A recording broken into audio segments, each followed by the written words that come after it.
De otro lado, a punto de que se cumplan 2 años de la guerra entre Israel y Hamás en Colombia, se están convocando una nueva jornada de protestas. Algunos gremios y analistas expresan su preocupación por lo ocurrido la semana pasada en ciudades como Bogotá o Cali, donde se registraron hechos de vandalismo. Incluso advierten que estas protestas se estarían usando con fines políticos y electorales. Lo que inició como una protesta en defensa de los derechos de los habitantes de Gaza terminó siendo el escenario de desmanes en Bogotá y otras ciudades. Fachadas de propiedades privadas y comercios terminaron vandalizadas.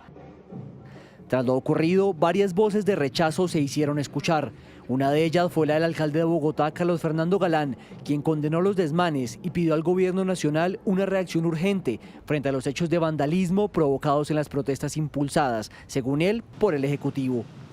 Porque esas manifestaciones, de las cuales se derivaron hechos de violencia por parte de algunos de los asistentes, fueron apoyadas ayer y hoy por el presidente de la República. Es importante que el presidente y el gobierno nos digan claramente al país y a Bogotá, ¿están de acuerdo, sí o no, con esos hechos de violencia, con los disturbios, con la destrucción, con el vandalismo? Analistas aseguran que los hechos de violencia ocurridos en Bogotá, Medellín y Cali son productos de una instrumentalización política contraria a la razón inicial de la protesta.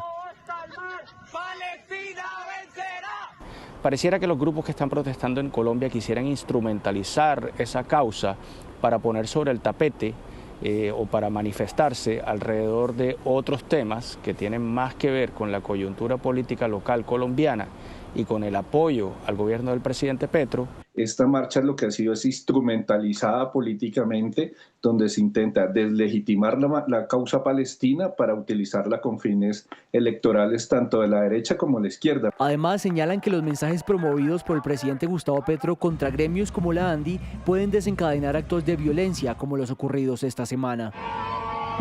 El clima que ha propiciado el presidente con relación a esta agremiación hace que estos manifestantes, que como ya dije, están tratando de conectar el tema del Medio Oriente con temas locales, terminen enredando a la ANDI en una situación en la que por supuesto ella no tiene nada que ver. Entre tanto, gremios económicos señalan que respetan el derecho a la protesta por una causa justa, pero piden a los manifestantes no afectar el comercio con disturbios, bloqueos y vandalismo. Recientes protestas pro Palestina han afectado la operación diaria de muchas micro, pequeñas y medianas empresas MIPYMES, con bloqueos, daños y menor actividad comercial, golpeando especialmente las empresas más pequeñas que viven el día a día. Los comerciantes de las zonas aledañas a los sitios donde se han reportado protestas aseguran que estas manifestaciones generan pérdidas económicas debido a los desórdenes generados por los manifestantes. Económicamente sí, afecta a todos los establecimientos, porque cuando hay este tipo de protestas, la gente se abstiene de salir. Al comercio es total, mi hermano. Esto la 72 muere, apenas el tema de la universidad sale a bloquear, a protestar. La gente está cansada, los comerciantes estamos cansados, agotados.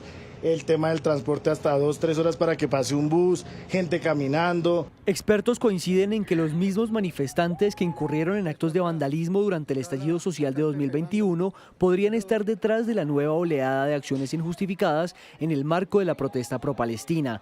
Alcaldes de ciudades afectadas pidieron a la Fiscalía individualizar y judicializar a los responsables. 6 de la mañana, 37 minutos. Asocapitales, que es la Asociación de las Ciudades Capitales, ha expresado su preocupación por esto que ha venido ocurriendo, por este tipo de movilizaciones y manifestaciones. Esa es la razón por la cual estamos en contacto a esta hora con Andrés Santamaría, que es el director ejecutivo de esa organización. Gracias por estar con nosotros en Noticias Caracol. ¿Y cuál es esa preocupación que han expresado ustedes con respecto a eso que ha ocurrido en las calles? Eduardo, muy buenos días para ti y para todos los televidentes. Desde Asocapitales se ha venido dando una alerta. En primer lugar, diciendo que los alcaldes capitales hacen un gran esfuerzo por garantizar la protesta. Que si bien la protesta es un derecho fundamental, consagrado en la Constitución, y así lo ha determinado muchísima jurisprudencia de la Corte Constitucional, todo tiene límites. Y los límites pasan cuando las protestas vulneran otros derechos. Vulneran derechos a la movilidad, a la propiedad privada, a la seguridad ciudadana.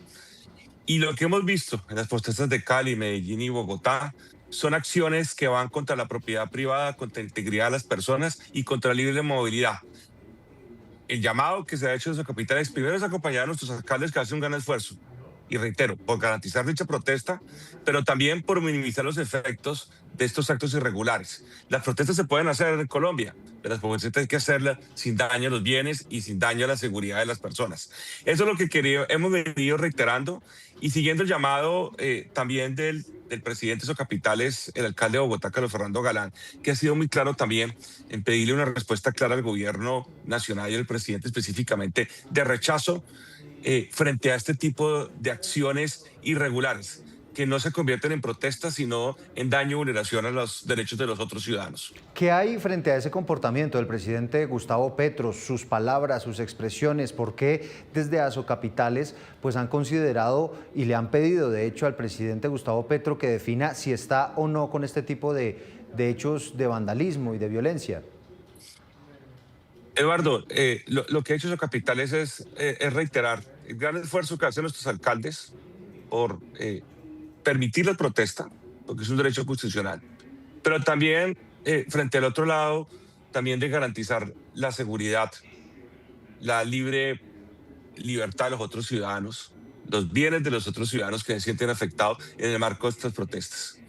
Y lo que ha hecho Asocapitales es que encuentra con preocupación que existe un silencio frente a estos daños por parte del gobierno nacional, que sería importante, sería adecuado, que también existe un rechazo no solamente de los gremios, de los ciudadanos, de los mismos alcaldes, sino también del gobierno nacional cuando las protestas ya pierden su naturaleza en sí misma de ser. ¿Y cuál es su naturaleza en sí misma de ser? Cuando están afectando a los derechos de otros ciudadanos. Y esas expresiones de rechazo, pues no las hemos escuchado, no las hemos visto por parte del gobierno nacional. Y yo creo que aquí es importante diferenciar entre un derecho constitucional bien desarrollado y un derecho constitucional que atenta contra el derecho constitucional de las otras personas.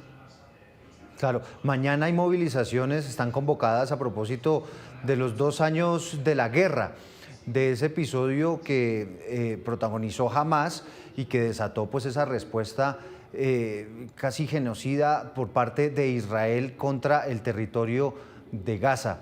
Y evidentemente también se está pidiendo por la liberación de las 2 colombianas que iban en la flotilla con ayuda humanitaria. ¿Cuál es el llamado que hacen ustedes particularmente para esas movilizaciones de mañana? Pues, el llamado es a seguir la línea de una protesta pacífica, una protesta, unas expresiones que no generen impacto negativo en los bienes de las personas, en la movilización y libertad de las personas y en la integridad de las personas.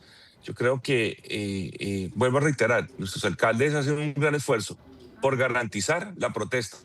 Y así está definida en la Constitución del 91, la libertad a protestar, la libertad a expresar posiciones. Pero cuando esas posiciones y ese ejercicio de la protesta vulneran los derechos de los demás ciudadanos, pues realmente no va acorde con esa naturaleza que quiso el constituyente del 91. Y así lo ha dicho reiteradamente la propia jurisprudencia de la Corte Constitucional o la propia jurisprudencia de la Corte Interamericana de Derechos Humanos. Yo creo que, sin duda alguna, lo que más quieren los alcaldes de sus ciudades es cualquier expresión, pero que las expresiones se hagan con respeto hacia los demás derechos de los otros ciudadanos. Vandalizar, destruir bienes públicos y bienes privados, generar efectos negativos en la movilidad de los ciudadanos, poner en riesgo la integridad y la vida de las personas, atentar contra las vidas de las personas, no está dentro del marco de la legítima protesta. Entonces, pero también ese es un tema de corresponsabilidad, no solamente el esfuerzo que hacen los alcaldes por minimizar sus efectos, sino también que se requiere por parte del gobierno nacional un llamado acorde y adecuado a este tipo de protestas, para que estas protestas se hagan dentro de la lógica del respeto. Ahora, yo en lo personal no creo que se contribuya mucho a conmemorar o a cambiar la definición de la problemática del Medio Oriente, destruyendo los bienes en Colombia y poniendo en riesgo la integridad de las personas. Yo no creo que eso de alguna forma contribuya realmente a decisiones políticas en el Medio Oriente. Yo lo que se ve acá pues es una intención de otro tipo. Entonces, la reflexión es muy clara frente a los líderes de estas protestas, pero también las autoridades judiciales a que investiguen esos daños, a que investiguen, a que se sancionen estas situaciones que están poniendo en riesgo los bienes y la integridad de los ciudadanos en las diferentes ciudades de Colombia. Claro, claro, rechazar la violencia con más violencia. Doctor Santamaría, gracias por estos minutos aquí en Noticias Caracol. Gracias a ti, Eduardo. Un fuerte saludo, fuerte abrazo.